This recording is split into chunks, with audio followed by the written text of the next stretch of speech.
Ano nga ba sa tingin mo ang tema ng ating programa ngayon? Magandang umaga, Binibining Maika. Ano nga ba sa tingin mo ang ating tema ngayon?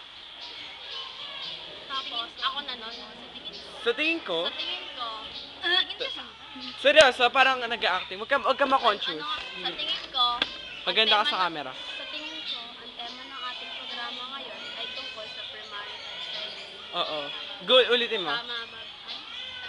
Kung tama, tama ba, Krisha? Ulit sa umpisa? Oo. Go! Ako na ako. Magandang araw sa'yo, Binibining Maika. Ano nga ba sa tingin mo ang ating tema ngayon? Sa tingin ko, ang ating tema ngayon ay tungkol sa premarital sex. Titingin ka, pag ganun ko, tingin ka sa camera. Premarital sex. Tama ba? Tama ba? Oh, game. 5, 4, 3, ulit. Magandang araw sa'yo, Binibining Maika.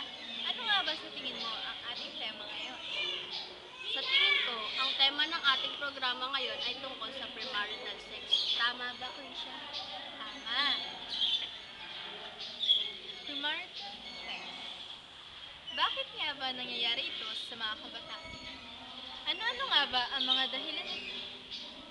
At epekto nito sa mga kabataang naiengganyong gawin ito?